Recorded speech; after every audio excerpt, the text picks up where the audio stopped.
If you want to make your bad time sweet, go ahead and head over to the Sugar Shack collection. Link down below in the description box where you can get a discount on your purchase. Child, let's get into the mess that was 90 Day Fiance Tell-All Part 1, girl. Hold up. All right. So I'm just going to go straight off the notes because it was 2 hours long and I do not have time or energy or the bandwidth to remember everything that went down. So we're just going to talk about a few things from my notes. And when I say a few, I mean a lot. All right. So look, we're going to start with the behind the scenes stuff that happened before everybody got on stage. All right. So before the tell-all starts, everyone is expressing how they don't want to talk about any of the things that have happened this season. Everything that everybody wants to hear y'all talk about, y'all don't want to talk about. Maybe y'all shouldn't be on this show. I was like, the fuck? Okay, like y'all know what y'all here for. The only people who I feel like for the most part be down for whatever is David and Annie. David and Annie don't give a fuck. They want to talk about everything. And even shit we don't want to hear about. Luis isn't there, and George and Fiza were late, and people were thinking that maybe George wouldn't come because he got arrested for like, what, $250,000 in marijuana, but he's a white boy. He'll be okay. So, Paula wants to apologize to Aunt Fiza because last season she made some comments about Aunt Fiza saying that she was not that cute and she didn't understand why George was going through all of that shit with her. He could find somebody better. And of course, Aunt Fiza watched the tell-all, saw all of that, and was definitely feeling some type of way. So Paul goes to apologize to her and Aunt Fiza just walks away. She doesn't even want to hear it. So now Paul is like, fuck her then. So they play back clips from the season. And Chantel keeps telling Pedro, I told you, I told you. And apparently at the time, she didn't realize what all was happening because it was happening so fast. But when she watched the clip back, she sees Pedro was the one that ran around the table to attack her brother. And that's got her feeling some type of way. Of course, Pedro always says it's the family de Chantel, okay? It is the family de Chantel. It is all their fault. It is their family. Baby, it's your family. Your family, it's your family, baby. You know this. You know it's your family. Like, it do be her family. But Pedro, you have to take some responsibility for your fault in this shit, okay? You are very immature. And if you refuse to get better as a man and to grow and to stop thinking that it's everybody else and not you, your marriage is not going to last. And you're not going to really have a marriage with anybody that's going to be successful if you can never admit when you're wrong in a situation. I'm just saying, okay? Apparently, Aunt Fiza and George are still together because of the love they share. Girl, what love? You mean the lies? You mean the fact that one evil person found another evil person that they want to be with? Child, go to bed. I don't think there's any real love there because I don't think either of them know what real love is. They talk about whether George is the father of that 10-year-old child, and he repeatedly says he is not the father. Even though George never got around to getting that paternity test done, he's still 100% sure that that 10-year-old child isn't his.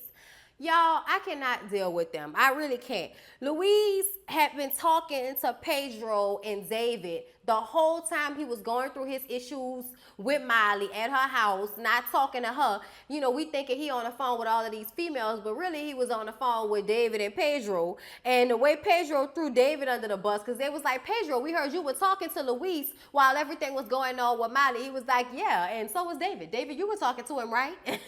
Like, oh my God. They just said that from Luis's point of view, Miley was abusive and didn't really love him, and she pushed his phone into his face, which made them think he was abusive or some shit. I mean, made them think she was abusing him. Apparently that's the story he was telling, that she was putting her hands on him. She says what happened was he was showing her something on his phone and a whole bunch of nasty pornographic shit came up, and she said, you're a piece of shit, and hit the phone, and it hit him in the face. Well, he must have been recording that shit and sent it to David and Pedro as evidence that Miley was abusing him. Luis is a fuck boy. Luis is a fuck boy. He been a fuck boy, and I'm happy he's going back to the DR, and that's apparently what he wants to be. I don't know why he even did all of this shit with Miley. I don't know why Miley did all of this shit with him, because I personally feel like he's been this same asshole the whole time, and you should have been thinking about whether he was really going to want to be a parent to your children. You should have had him in their life before you decided to marry him. You should have had them going on trips with you to the Dominican Republic. But oh no, it was about Miley being free and living her life. It's not always about the kids and the business. Well, Miley, when you making life-changing decisions, your children should be the first people that you make that decision for. And you totally just disregarded your children's feelings, especially Olivia. And when Olivia came out, she did say that this is not the first time her mom has just brought some man who she doesn't really know to live with them. So excuse the fuck out of Olivia if she's done being put in these types of uncomfortable situations where she's supposed to feel most comfortable in her home with her mama. I ain't got time for Miley, y'all. I really don't. And David, why do you have so much to say? Gonna tell Miley that, oh, just because you pay the bills doesn't mean that you could dictate what he watches or hit him or whatever. And I'm just sitting up there like, David, you not paying bills for nobody. So won't you shut the fuck up, okay? Really, shh. So they talk about sex and how everyone's sexual relationships have been going since they've been having all this drama, okay? The only ones that really stuck out to me was Annie saying that she used to be humping a pillow, which didn't need to know that. Powell and Russ are still fucking as if they've just started fucking, like nothing has changed for them. Nicole and Azan have been having sex. They both initiated. It used to be just him, but now it's the both of them, even though Nicole says he's more shy than she is.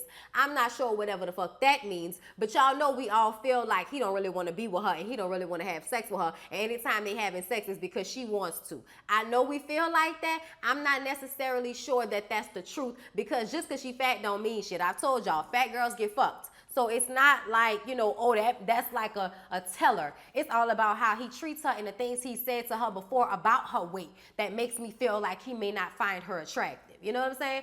So I don't know if they were really telling the truth, but George and Ephesa were asked, and Ephesa was saying how their sex life was better. And George was like, but it's nobody's business. But it's nobody's business.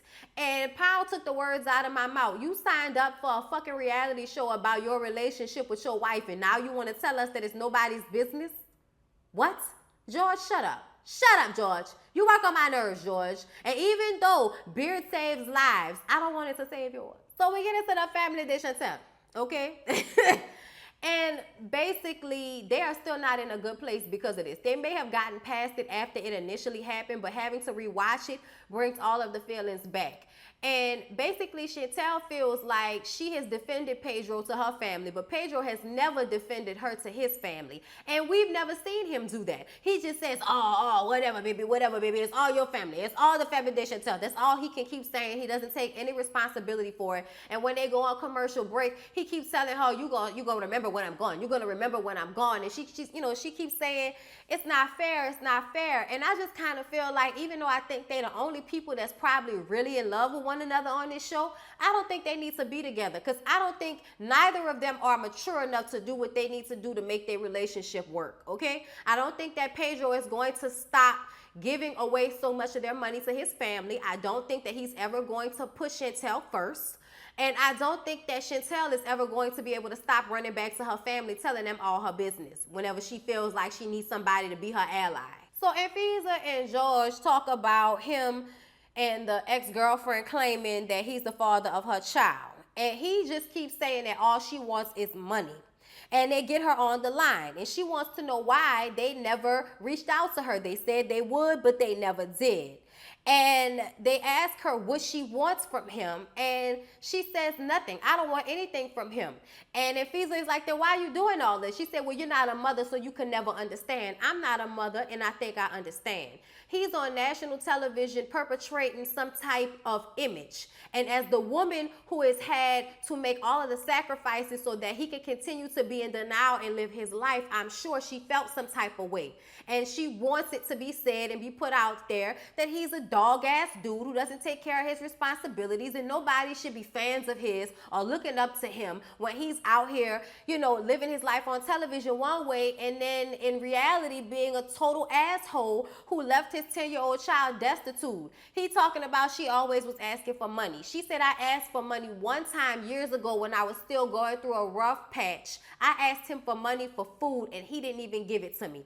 So you mean to tell me she asked you for food for that child, a child that you've jokingly admitted that it's yours, and you wouldn't give it to her, George? You're a terrible fucking human being. And Ephesa is terrible too, because Fiza says that if George is found to be the father of that child, she is going to divorce him because she wants nothing to do with that child that has nothing to do with her. She doesn't want to be a step parent. She wants to live her life.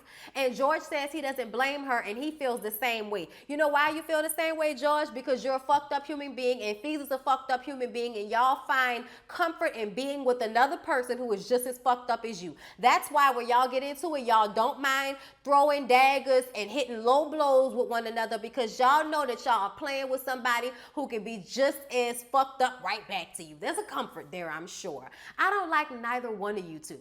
I hope George goes to jail. And I don't normally hope that for anyone. Most of the cast members, including David, Annie, and Molly and Russ, all felt like George and Fiza's relationship was obviously fake if a child was a deal breaker. Like, everybody else has children for the most part, and or want children with their spouse and would never turn their children away. Let me explain something to you. If you don't know, if you're not prepared or willing to love somebody's children, you do not love them and you should not want to be with them. Okay?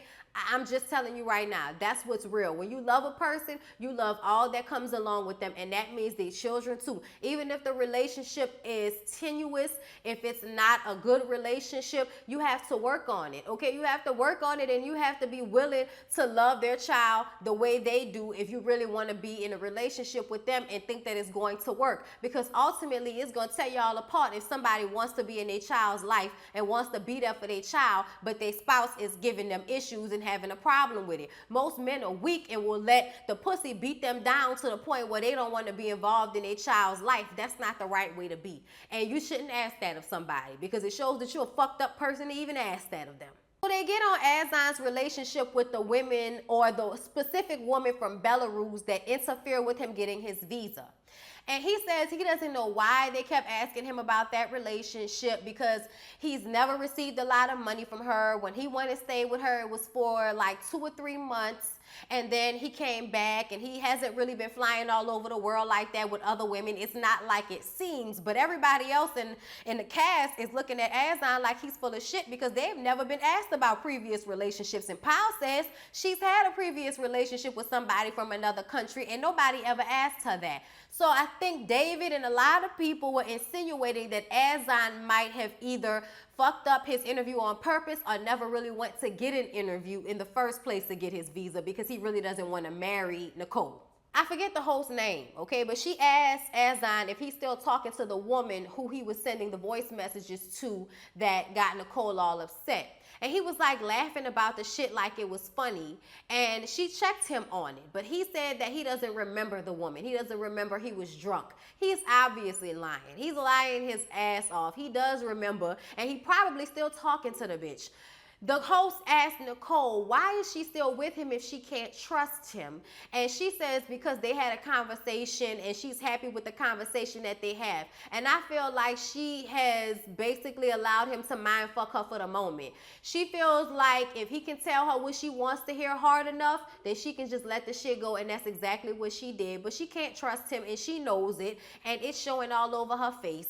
And none of the cast is, believing that Azan really wants to be with Nicole, and it just shows in their facial expressions and slide comments. Shit, the host even seemed like she don't really like Azan, okay? They get to Ashley, David's daughter, and they get her on the line, and they talk about what her issues are with her father, which are abandonment issues. She even says that the fact that David never spent any time with his own children, but then goes and finds a wife that is younger than his children and still has not tried to really mend and be in their lives like that, they feel in some type of way like, why is it that you could be there for somebody like her, but you can't be there like that for us, and we're your children?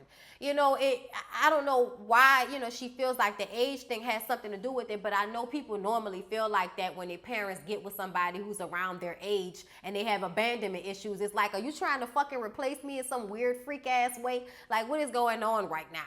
But Ashley just expresses that the situation with her dad is harder than the situation with Annie, because Annie and her have actually gone out together and tried to, have a relationship, but her dad is the one that's not a part of it.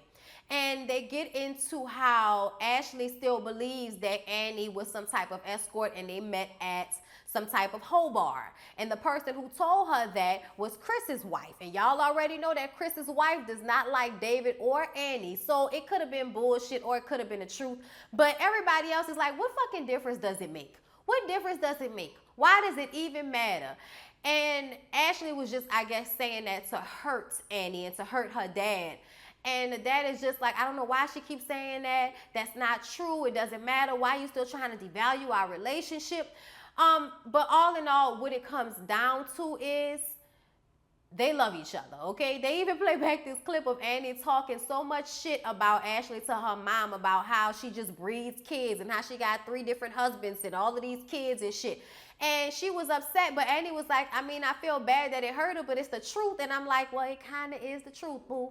It kind of is the truth. And if you can keep saying that I'm a prostitute, I can keep saying that you's a baby making machine and you shouldn't be, ho. But I also feel like Annie is in some way jealous of the fact that Ashley has all of those kids, because you know that that's something that Annie wants that she's never going to be able to accomplish with David because he doesn't have the capabilities to have a child.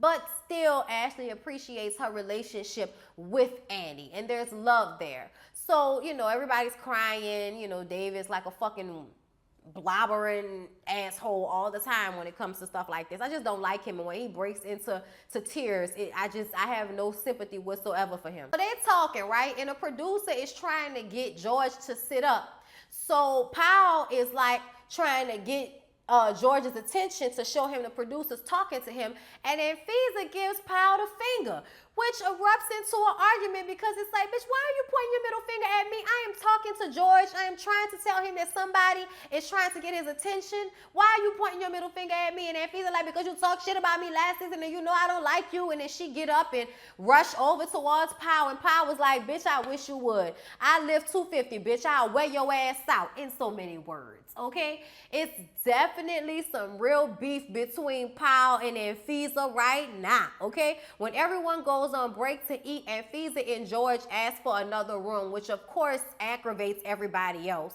Chantel kind of sticks up for Fiza because she felt like it was fucked up the way Powell was talking about Fiza last season.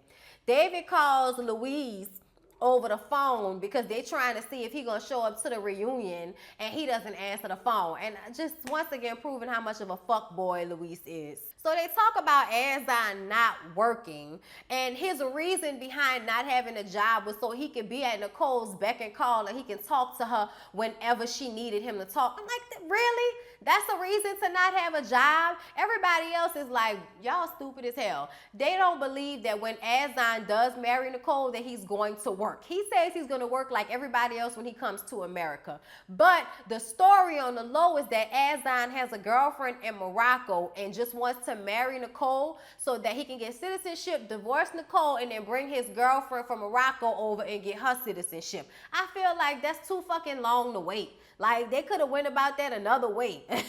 I'm just saying, that's like a long ass time. Apparently they have gotten their paperwork in though, and the wedding should be happening in 2 weeks, and they're gonna have like a special episode at the end of next week's episode to tell us about everything that happened with Nicole and Azan. The rest of the cast, like I said, think that he needs to just get a job, and that he thinks it's gonna be way too easy to get a job once he gets to America. And you know, Pepe, you know, aka Pedro, is like, shit, no, you ain't gonna have no good job like me when you first come over here.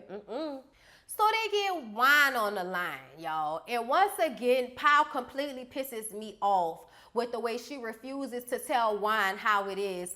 And he needs to stop doing the shit that he's doing. Like, for instance, we find out that he's talking to one of her exes on her behalf because he wants them to get back together. He wants Powell and Russ to get a divorce, and he really don't give a fuck. He says fuck their marriage, fuck their relationship, fuck their American dream, fuck Russ. He's not worthy, and she needs to be with that ex.